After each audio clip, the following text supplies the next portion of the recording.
Well, hello everyone, and thanks for joining us for today's call. I'm glad you're here, and I apologize for being a minute or two late. We just had a couple of little technical problems, but I think we've got them all sorted out now. So I hope you're all doing well, and really happy to have you here for the next hour or so. We will remind everybody to keep their videos and their microphones turned off, and that we are recording this call for later viewing as well. I'm Colleen Bond, and we'll be talking about retail and events and what that's going to look like as we start to move forward. So before we get into all of that, I'm going to spend just a few minutes here to update you on what activities we've been up to this past week. As I'm sure most of you are aware, we do have the two comprehensive resources that we always have the latest and the most current information available for you folks. That's the COVID-19 website and the resource guide. There's so much information on those two resources that really can help you, they can help your community and your businesses with all of the challenges that we're facing right now. I do want to draw attention to the COVID-19 bulletin that gets sent to your inbox 3 times a week right now. And I know we all get a lot of emails, we get subscriptions, all those things that are sent to us every day. But, you know, if you're able to spend 1 or 2 minutes just looking at the information that Ashley packs into these bulletins, I think you will really find it worth your time. So there's a lot of information, as I said, that Ashley puts in here. She provides all the links and the information to the programs that are available. Through this weekly call, you know, I can only just briefly touch upon some of them, and the bulletin is there to provide you with more of that detailed information. But she also puts way more than just that in there. Just this week, over the past week alone, that bulletin, the bulletins have contained a cheat sheet for curbside pickup for retailers. There's been information and a link to the Retail Council's recovery playbook. And that's a tool that will assist your retailers as they start to develop their reopening plans by providing best practices that will help to ensure a safe environment as they start their businesses up again. There's always links to informative webinars like the workforce development. There was one recently on Google strategies for the food and beverage business, or how your businesses can use Shopify, which actually last week Shopify overtook RBC to become Canada's most valuable company. So last week we released our new Economic Recovery and Resiliency Toolkit. That cool toolkit provided step-by-step actions to help you complete a plan for your own community. And I've heard back from some communities who've downloaded the document and are using it now, and I really appreciate the feedback that I've gotten. If you haven't checked it out, I do encourage you to do so. And if you've got any questions or comments, I'm happy to discuss anything with you. This week, we have another release. It's the Business Restart Plan template. And as everyone is aware, the provincial government released their restart plan last week, which outlines how businesses can start to reopen. And one of the requirements is businesses need to develop a plan that reduces the risk of exposure. So in the past week, I've had discussions with other organizations whose mandates are to support businesses, and what they're saying is that the businesses, you know, many of the businesses anyways, don't really have that capacity to develop these plans, and they're looking for something simple, something that they can put together that addresses this requirement, something that really just kind of walks them through all it is that they need to do. So we did some research and we looked to other provinces and a few of the states, and we found that there's really very little guiding or hand-holding documents for businesses to develop these plans. So we decided to put one together ourselves. The template provides the information that BC businesses need to have in these plans. That being, they need to do an assessment of their work plan, they need to implement measures to reduce the risk, and that includes cleaning and hygiene, maintaining physical distance, including where that distance can't be maintained, There needs to be policies developed for who can be at the workplace and how to address illness. What's their communication plan and training? And how are they going to monitor, adjust, or update these plans as they move forward and as may be needed?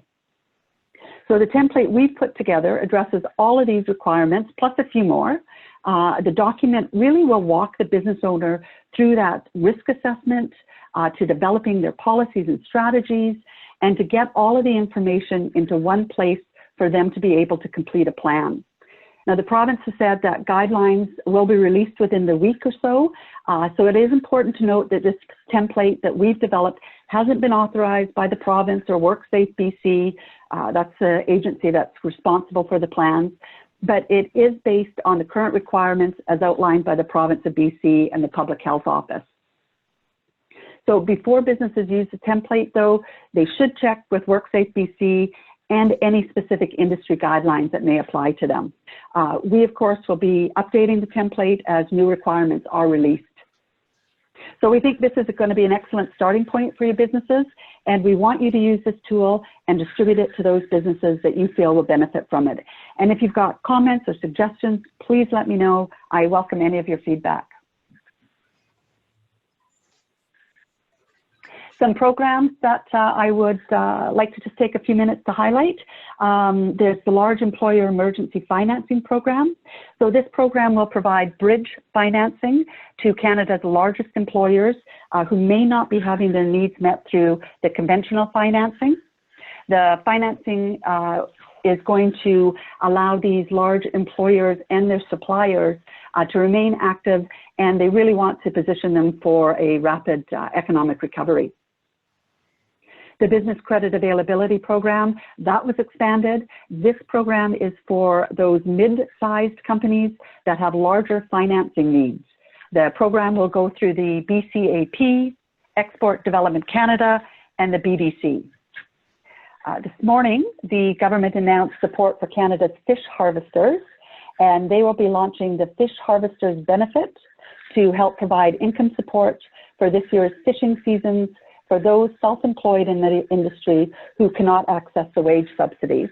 And they'll also be launching the Fish Harvesters Grant Program to provide grants to help fish harvesters who are ineligible for the Canada Emergency Business Account. The Regional Relief and Recovery Fund, that program was announced a few weeks ago, but they've just released a bit more information on the fund. So there's a total of $304 million that will be available for Western Canadian businesses to support them when the other programs aren't able to. So it's really covering those businesses, particularly in rural and remote communities that may be falling through the cracks. So Western Economic Diversification will be working with key partners like Community Futures to help administer this fund. I also just want to talk about a few non-government programs. The Digital Main Street is a program and a service that helps Main Street businesses achieve digital transformation. So really, in other words, that just means they get them online. So it's supported by Google, MasterCard, Shopify, and Microsoft, and it gives businesses online tools, connections to trusted digital vendors, structured online learning, and one-on-one assistance to help business grow and to help them manage their operations virtually. The program helps small businesses with everything from websites and social media to launching e-commerce platforms and to using data to drive new business opportunities. And of course, Ashley will provide the link to get more information on this valuable tool after the call, or she's usually on the ball and it's probably up in chat any minute now. The last one on the slide I wanted to include, because we know there's a lot of tourism businesses throughout the province. So the Thompson Okanagan Tourism Association has partnered with eLearning U to provide tourism online marketing webinars at no cost. The partnership provides more than 350 hours of tourism marketing courses, as well as access to their live marketing webinars, which they hold every Thursday. The cost of each webinar is usually $50, but with the TODA coupon, there's no charge at all to anybody. The next webinar is the 10 things you can be doing to your website and web presence during this time to increase leads. I think this can be a really valuable resource for your businesses, your tourism businesses, so I wanted to pass this one on. So this week we have 3 presenters. Please use the chat box if you have any questions. You can send them to the group, or as always, directly to either Ashley or myself. First up is Karl Littler from the Retail Council of Canada, and Karl is Vice President, Public Affairs. And I did see you pop into the call at some time, Karl, so if you are able to unmute yourself, I'll hand everything over to you. I hope I am unmuted. I clicked on the button. Am I audible to you? Yeah. Hello? We hear you. Okay, great. Sorry. I wouldn't know what else to do given that it says green on my mic. So thanks. You know, that screenshot is really scary, but I've become quite a bit more shaggy over the course of COVID-19. So my apologies for having missed an earlier opportunity, although it's an interesting dynamic that over the last few weeks in which you know, between when I was first booked and on, obviously, you know, we've had significant evolution in our space. I'm an unusual person to be the prognosticator here because very much in our space, Deanne Briesba, our CEO, is sort of leading the parade on the recovery side, and I feel very much like the sweeper behind the elephant at the back of the parade, dealing with umpteen different government programs and their variable you know, quality and evolution on a dynamic basis. So I'm just going to talk a little bit about, you know, our industry, and I recognize BC is an unusual case because, you know, by comparison to say Ontario or Quebec, obviously the constraints have been more consumer behavioral than they have been public edict. Not to say that you haven't had a few of those, but certainly by comparison to say, you know, Montreal, which is still shut down for even curbside pickup. Obviously, BC's has been a much more sort of liberal regime throughout, and maybe more focused on public health protocols than on sort of hard, you know, bright line distinctions as far as closed or open. Our industry has really had, you know, 2 buckets through this. Obviously, if you're in the essential services space, which is variable by province across the country, obviously much wider in BC, we've seen, you know, fairly robust revenues through the piece. That's certainly been true in grocery and pharma, to some degree, even in hardware in places where it's been allowed to sort of fully. By contrast, we've seen obviously a pretty miserable time of it in a lot of soft goods, you know, apparel in particular. And some of that is a function in some places, obviously, of being shut down. But there's also this element of, you know, consumer income levels, which has limited the level of discretionary spend, shall we say. A more general sort of orientation away from discretionary spend and certainly sort of luxury goods toward essentials. That has been sort of a big part of the picture as well. We've obviously seen something which I think is going to have abiding effects, which is you know, a major shift to e-commerce. Partly because, you know, outside of BC in particular, because of the lack of availability of bricks and mortar shopping opportunities, and until recently in some places even curbside or pickup. But, you know, it's also, I think, you know, a function of depressed income levels. You know, CERB notwithstanding, a lot of people's incomes are down over this period. People are conserving cash. And they are reluctant to spend on items that might be characterized as sort of truly discretionary. So obviously we're you know, hopefully at least without a second wave, we're at you know, a slightly different position than we were, you know, a few months back or a month and a half ago when we first brooded my joining you for this. I see some you know, significant perspective impacts not only on retail but also on the commercial real estate partners that we have. You know, some of that feeds from what I've just said, which is that a lot of customers have made decisions to you know, to to operate in the e-commerce space in areas where they traditionally had not done so. Some really adopting e-commerce, on a significant level for the first time. Others moving to commodity products being delivered, through e-commerce and so on. And I think it would be foolhardy to imagine that all of that is going to snap back to bricks and mortar anytime soon. So that is a big piece. Obviously, the point that I'd made earlier, which is people with economic uncertainty, and public health uncertainty to some degree, are apt to, focus their spend primarily on essentials. That's partly because it necessitates fewer trips. It's partly because they have a shrinking wallet. It's partly because they may be uncertain about the future.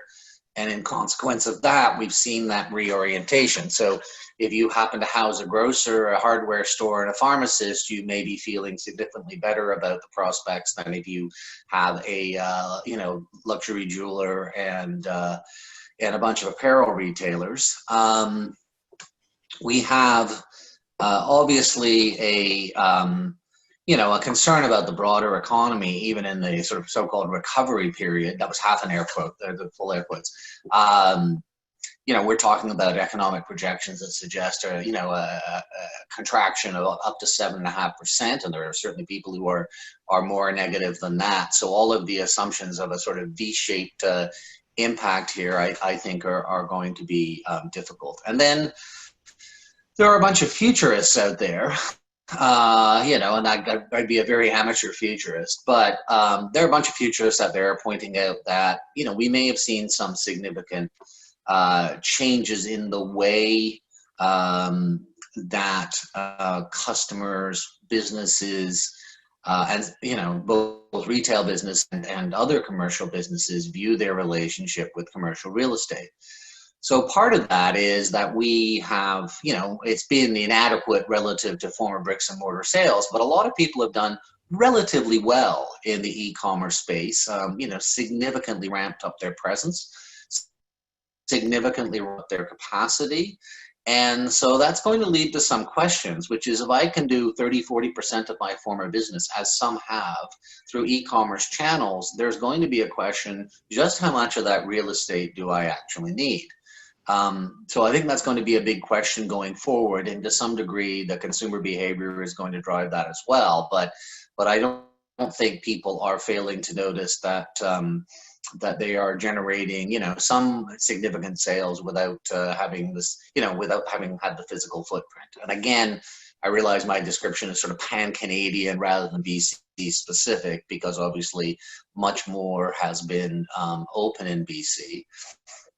And then the next question I would have is, for a lot of commercial landlords that have a kind of mix of tenants, so some retail, some offices, some other services, I do raise the question, when I'm hardly unusual in doing so, as to whether all of this work from home testing that has gone on, a forced incubation, if you like, of that, won't have some significant residual effects. Canada has not been a big leader in telework. There's been some reluctance, but obviously now people have learned that, things can be made pretty functional with a telework environment. That, to me, may have some implications for commercial office buildings that also have retail tenancy. So that too suggests to me that things may evolve. And then, of course, lastly, there's kind of an elephant, speaking of elephants again, in our room, which is the casualties of the piece, the ones who won't make it. Some of that, of course, and, I could argue probably with people here, some of that, of course, may depend upon how much debt, how much deferred rent opposed to abated rent gets carried into the future period in what are presumed to be somewhat economically, contracted situations. So there are going to be a bunch of entities that are unlikely to make it, and I think that, and I said it on an Alberta equivalent of this call, that landlords have to be thinking not merely about their strict legal rights in this space, but need to be thinking about their medium and longer term economic interests. Because, you know, we obviously keep a close track, and we usually try and ring an optimistic tone about, you know, the retail industry. But the reality is that the new entrants that have come in over the last few years, and, you know, people can obviously think of a few. Nordstrom is a big one, and not that, you know, recently now, but Italy is always cited as an example.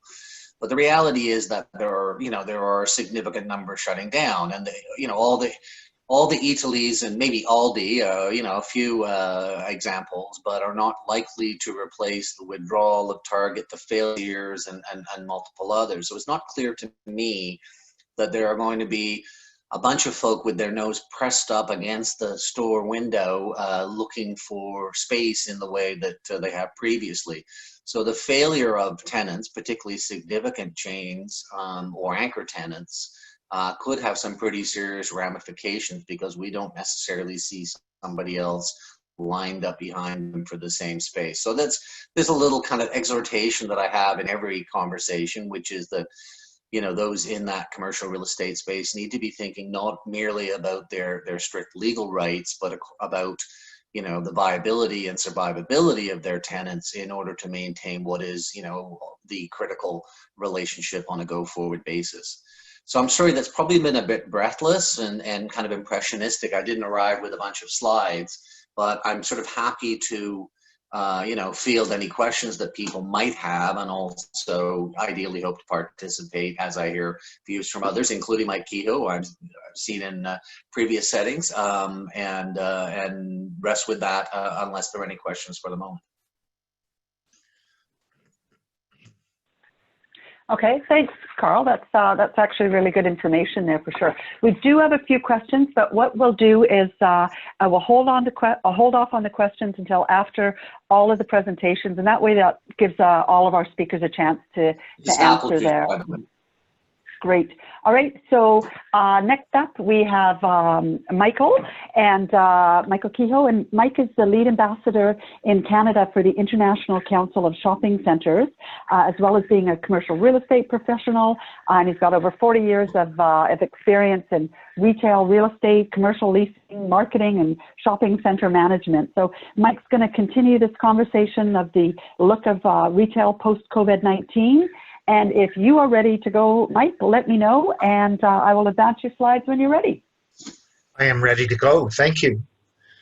Thank you, Colleen, for that introduction. Most appreciated. And Karl, thank you for your insights. That was excellent. With respect to, we'll go to the next slide, please. Retail is always changing. One thing we can count on is that we're not in Kansas anymore, Dorothy.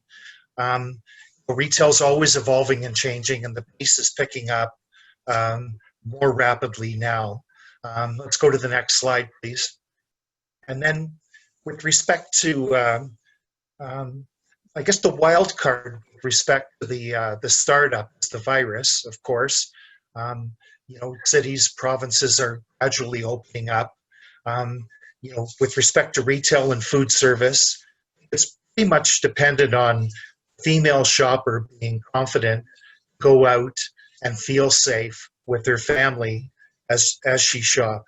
I think the startup is going to roll out quickly as the government approves and relaxes the social distancing conditions. I'm thinking that retail activity is going to pick up in a matter of weeks rather than months, as some have said. So with respect to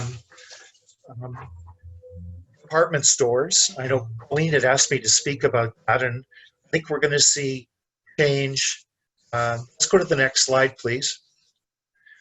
We're going to see change for sure in the department stores for the Hudson's Bay company to make dramatic changes in their store lineup and sooner than later. I think we're going to see a lot of department store space recycled across Canada, And this space does get taken up often by non-retail uses, but we're going to see quite a bit of change in that sector. With respect to retailers, I think consumers are going to reward brands that do the right thing, that have a social conscience. So I think retailers and food service practitioners need to keep up good corporate stewardship. You see some great examples of that. They need to be communicating with their community on social media constantly, keep their tribe together so that when things open up, their customers will be coming back. And Karl spoke about landlords and lease enforcement and collecting rent. I think landlords of all levels have to be at the human side of the lease equation. It's not about collecting rent right now so much as it is about tenant retention. Tenant retention is everything. We want to have an industry to come back to, and consumers will vote with their feet and their wallets. So, often when landlords enforce leases and close stores down, it's very public. I think people have to be conscious of that right now. So the customer is really going to want new experiences as they transition away from isolation. Retailers should focus on experiences that are optimistic and entertaining, that are fresh, and really help people out of this lockdown situation they've been in for the past 8 or 9 weeks. And I won't talk too much about personal space and safety things. That's been covered already. But that will certainly be top of mind. I was over to Chinook Centre in Calgary yesterday and noticed quite a few measures that Cadillac Fairview is taking in their shopping centres with respect to safety and cleanliness. I was very impressed. With respect to digital consumer behavior, I mean, during the lockdown, the move towards online consumerism, over the past few years, it's become gained momentum, as we say. During the lockdown, it's become a forced necessity rather than a gradual trend. And I think we're going to see that behavior and that trend continue and accelerate. It's not to say that bricks and mortar retail is in threat or dying, but I think the omni-channel retail is going to be it's going to be more prevalent than ever. With respect to events and conferences, I know that the International Council of Shopping Centres has canceled its events for this year. And, I do a lot of work in the Banff market in Canmore in the Bow Valley and here in Alberta. And so I've got an eye on tourism all the time. Of course, it's been severely impacted. Startup is going to be very gradual in that sector, I think, as it will be in the BC markets as well.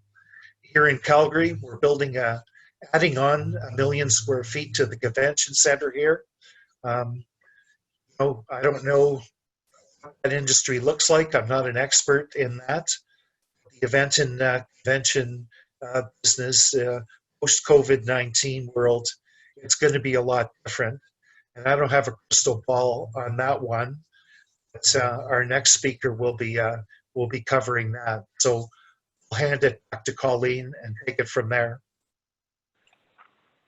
Thanks, Mike. That was a great segue to pass on to Kel, our next speaker. So Kel Mccarthy founded SW Event Technology 30 years ago in Kelowna, and as he's now branched out, he's got 6 regional branches in Victoria, Vancouver, Edmonton, Regina, and Toronto. And SW focuses on delivering equipment and expertise to conferences, conventions, meetings, concerts, festivals, holy mo, community events, and major sporting events. So he's got it all covered.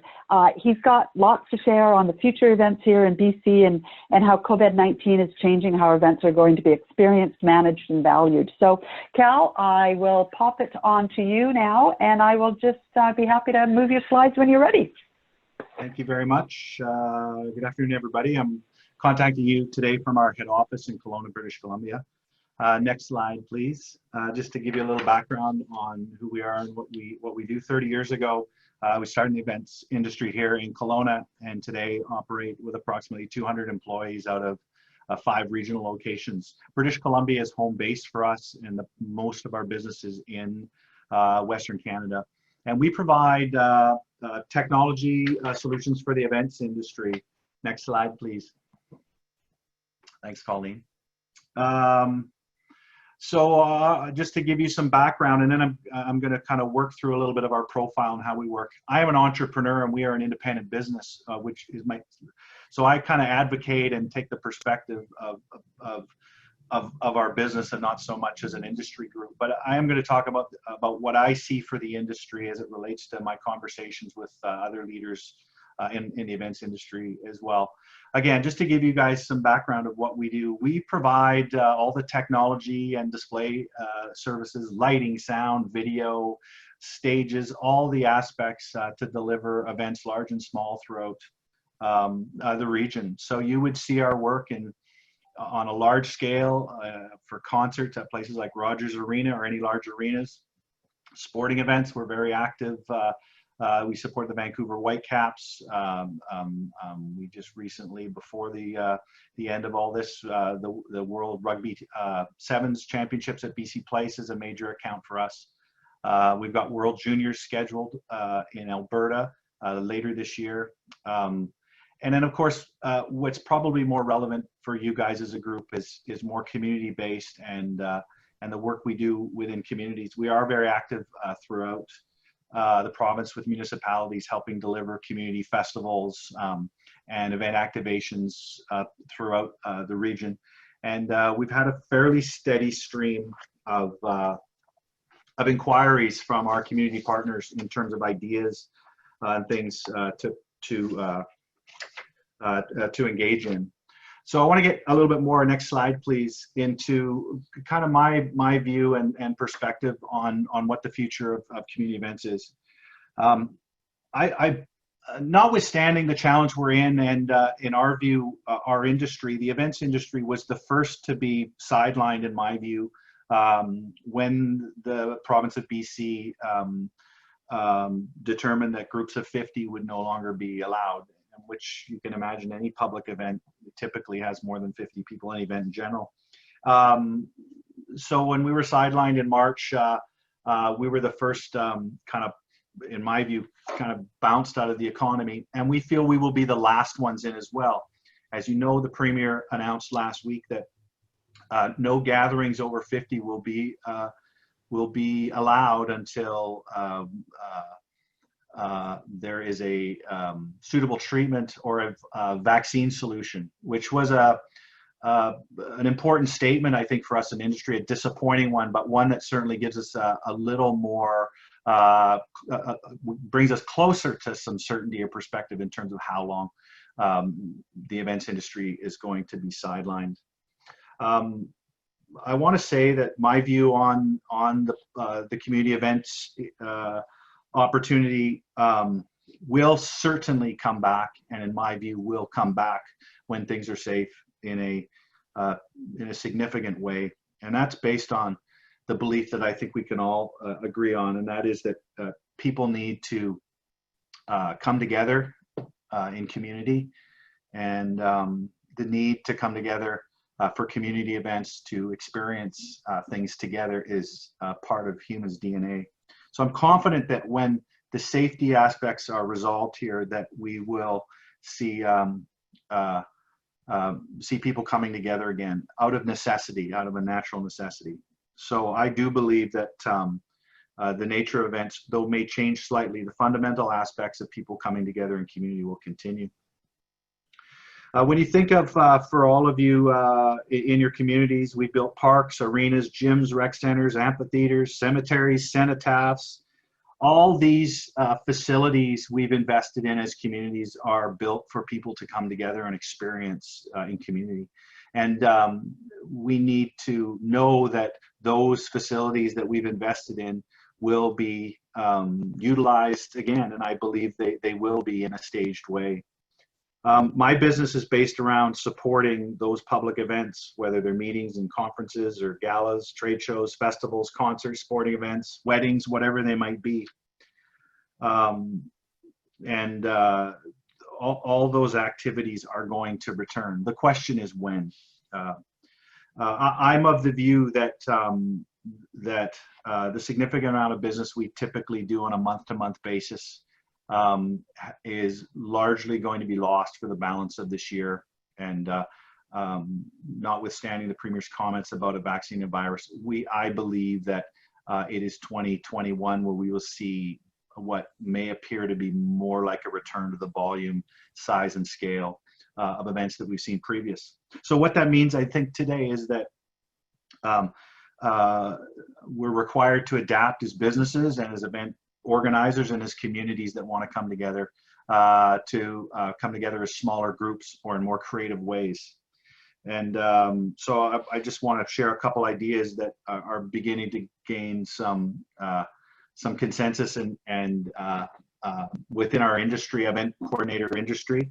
And they include one of the most significant ones, which is relevant to all of us as we're exploring a meeting here in Zoom, is the idea of the hybrid meeting, which I believe will become a permanent part of meetings moving forward. I do believe meetings will return back to the boardrooms and the convention centers and the meeting spaces when we deal with this, with the safety aspect. But I do believe that the online aspects of those meetings will now be an essential part of meetings moving forward. That's good for me as a technology provider. We do a lot of webcasting and meeting support in that regard. And I believe that, that meetings will now, as a necessity, be required to support an online audience along with a live audience for a number of reasons. Economically, I think as time passes by, I think the cost to travel into locations to go to a meeting or conference may be difficult for some, but the necessity of them sharing that information and that experience can be experienced through webcasting, though not the same, but still of value. Transport may become an issue as well as flights become more limited. So hosting groups flying in or international travel may be challenging. So meetings moving forward will begin to develop. Groups will be smaller and there will be an online presence for those. Additionally, I had a meeting today with one of our hotel partners with regards to their strategies to activate their meeting space, and with the limitation in size and groups, they're looking at creative ideas in terms of how they not only do hybrid meetings, but potentially look at hosting event meetings whereby with the smaller groups, events are held over a number of days to attract, to host smaller groups, but ultimately achieve a larger group goal. So groups of 50 over multiple days experiencing the same content may be a way to deliver those meetings and bringing those people together in those limited groups. That's an idea that's being explored with a lot of the meeting space, which obviously that industry, conferences, hotels, and convention centers are, like us, really, really challenged to try and find an opportunity to pursue their business.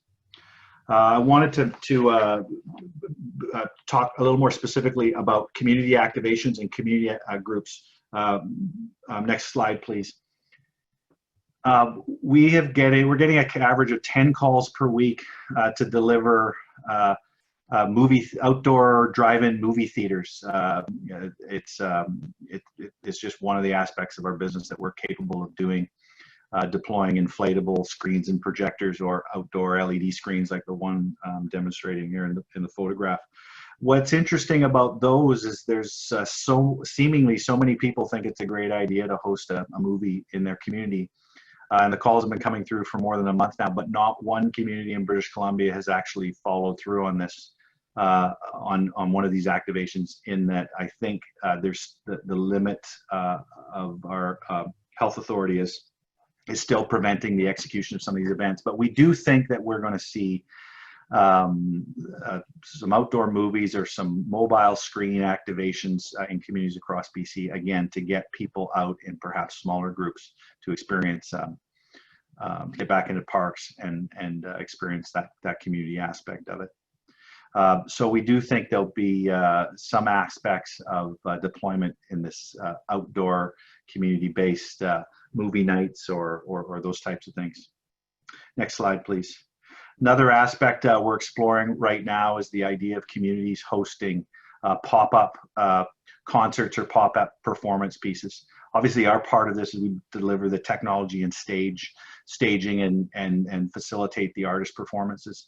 And so we're working with a number of communities right now, looking at ways in which we can do small activations that keep us under that 50 group, and basically have concerts that pop up in smaller areas of communities to provide artists an opportunity to perform and play, and for people in the community to have the unique opportunity to experience in an outdoor environment the art. So that's an aspect we're looking at right now, is how we can deliver those activations effectively and efficiently, again, with such a small audience, a potential audience size.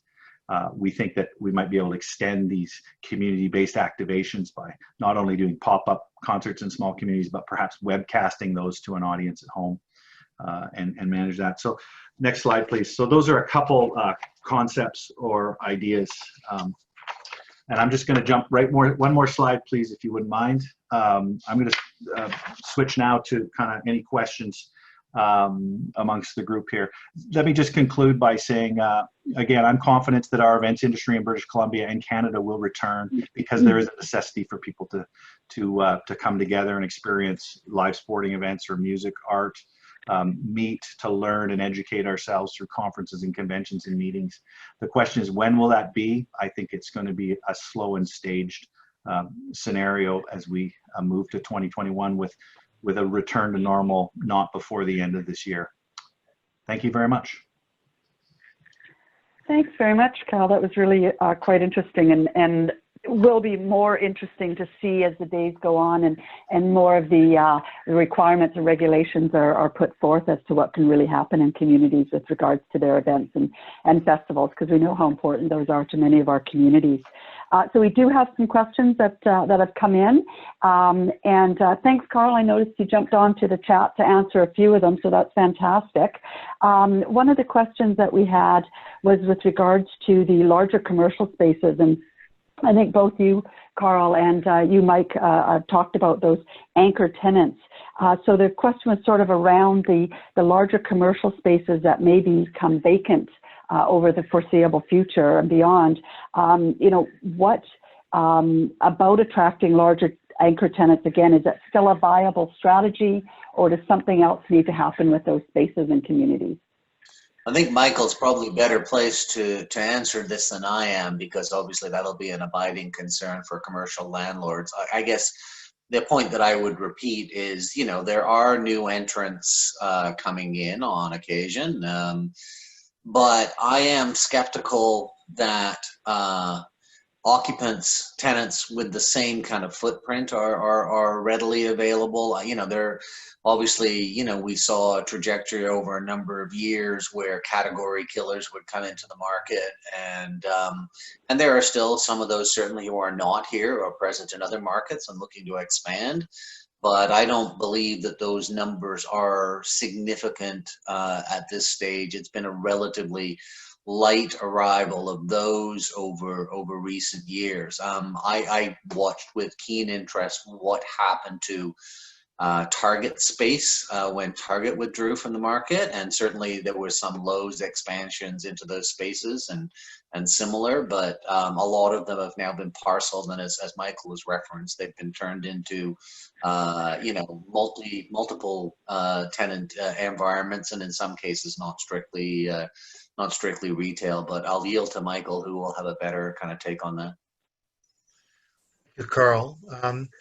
I think we're going to see a lot of these anchor store spaces recycled into other uses, get medical or non-retail uses, hybrid space. When a department store leaves a shopping center, it triggers what's called a co-tenancy provision in many chain store leases. Gives the chain store an ability to possibly leave or renegotiate the terms. So it's a domino effect as a negative effect on a shopping center. The Target recycling of space, all those spaces did get recycled. It was an apocalyptic event, which had never happened in Canada on that scale. All those spaces did get recycled and reopened in some manner. So retail is always changing and evolving. That's all I can say. Yes, the more things change, the more they stay the same in some ways, right? So Kel, sorry, this one is more for you. Just sort of the general type of question here with regards to events, festivals, or conferences. Are they all able to be turned into virtual events, or what are the steps that organizers need to do this? What are the tips to make that successful? Well, in the basis of my business and the premise of my presentation was really that there will be a time where people will come back together in groups larger than 50, and I think it's just a matter of time before we get to that point.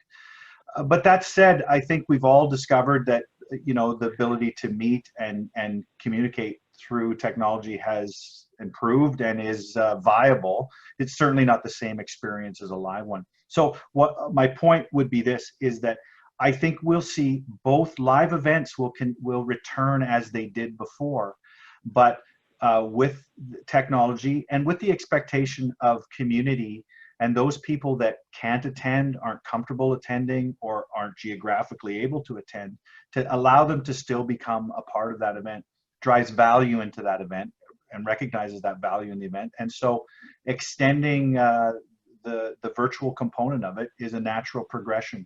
And the cost of those, I believe, are marginal in the overall, the overall cost of delivering an event, even a small size event.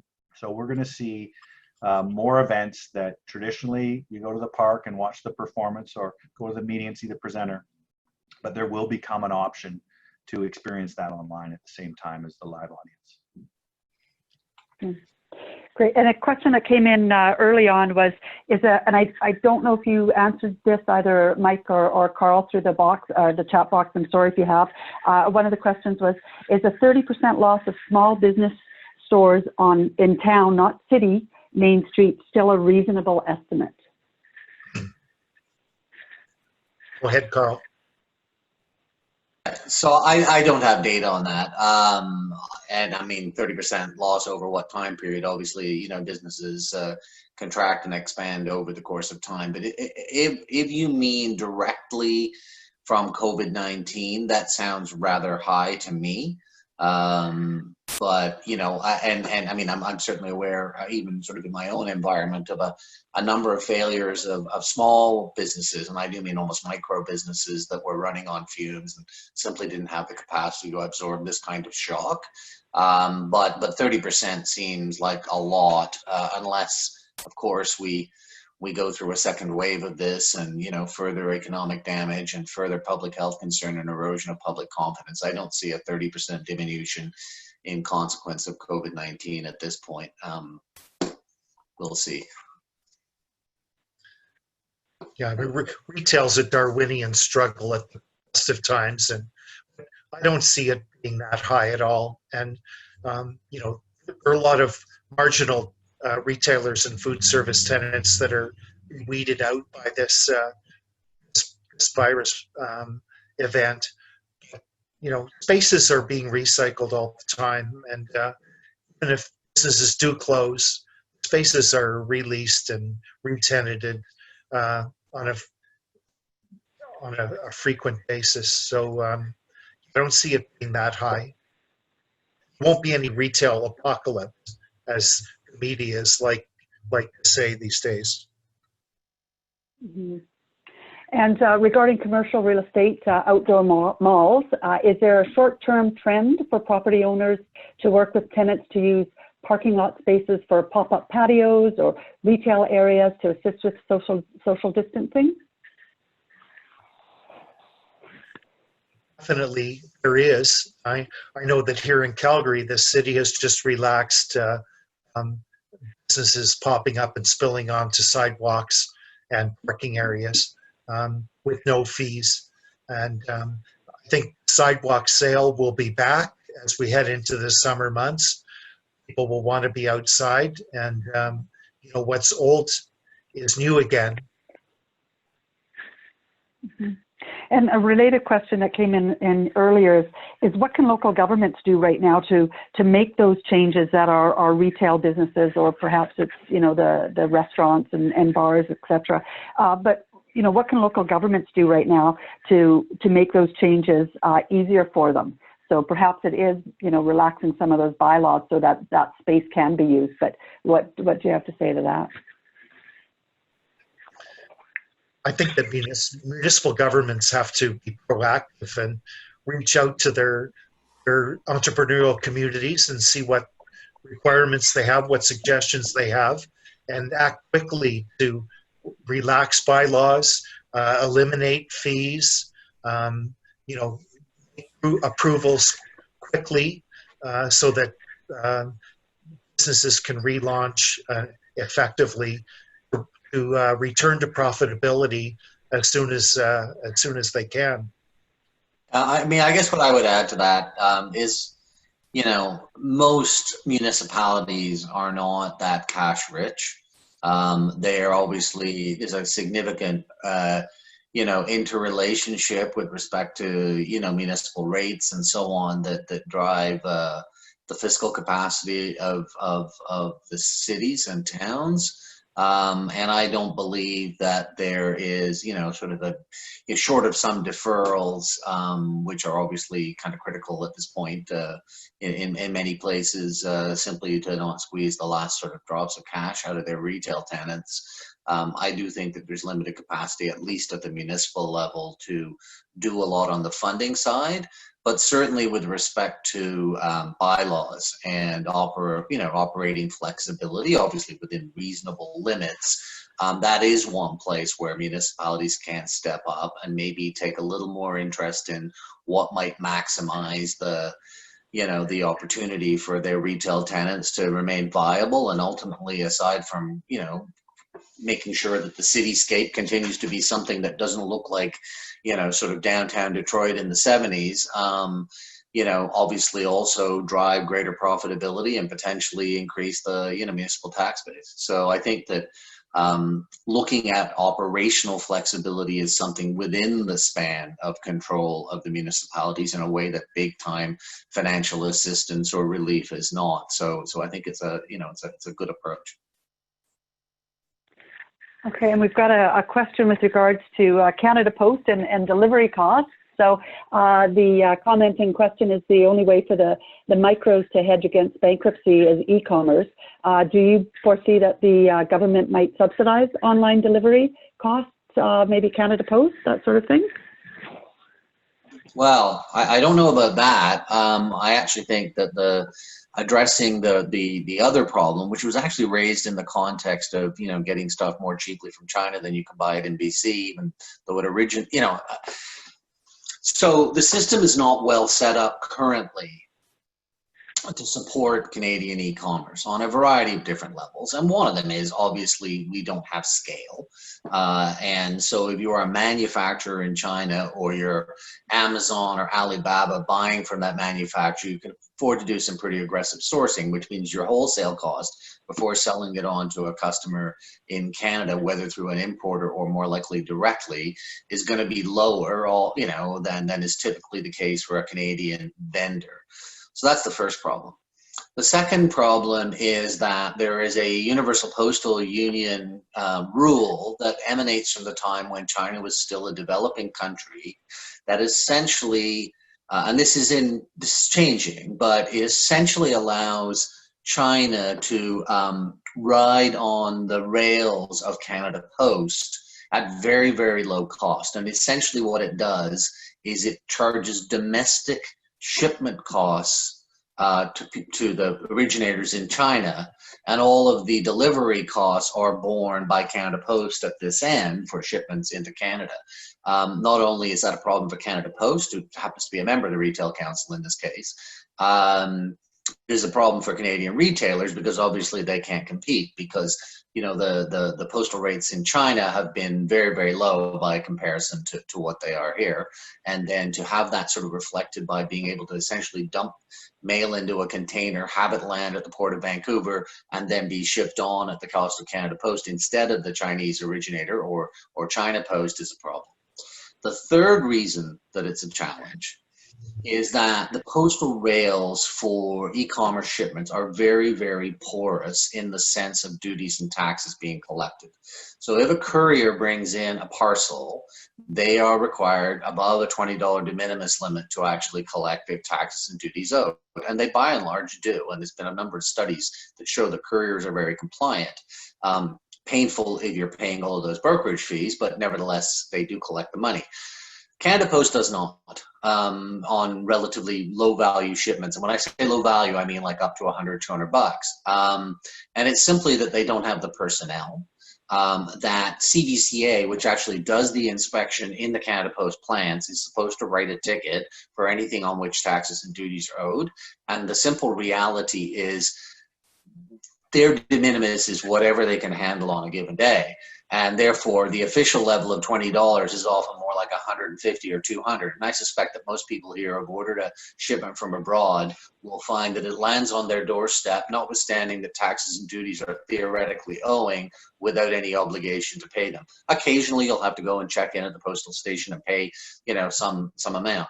So the system, because of the porousness of shipments on the postal rail, because of the Chinese subsidy under the UPU system, which is evolving, it is being brought closer to market rates, and obviously because of scale, it means that it's always going to be a challenge to be price-wise below the level that can be offered direct by Alibaba from China. It's just a reality in our space. That means that Canadian originators have to differentiate themselves, partly things like return policies, right? And if they also operate omnichannel, can you make exchanges in store rather than shipping it back to Shanghai or what have you? So there are places where Canadian e-commerce providers can add value.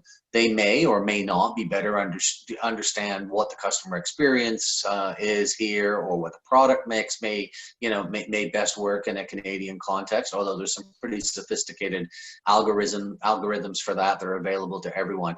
I guess what I'm going to say is it's a bit of an uphill fight to move into e-commerce space where a Chinese shipper is closest to the manufacturer, may be the manufacturer, and operates on a subsidized basis on the postal side, and additionally has a significant chance of having it shipped in without duty or taxes being collected. Okay, great. Thank you. That actually does bring us to our 3 o'clock spot on the dot there. That's great. I really want to thank Karl, Mike, Cal, thank you so much for all your information and participating in the call. I do appreciate it, and I know the participants on the call do too. I want to thank everybody else for sticking with us today. And we're happy to keep on talking. Give us emails, contact us any way you want. This is the May long weekend, and typically it's a weekend that we all look forward to. We have plans for traveling and tourism is usually opening up. This year things are going to look a little different, and we are told to still stay in our own communities, and we all do have beautiful communities to do that in. So please take some time this weekend to look after yourselves and be safe and take care. Thanks so much. Thank you.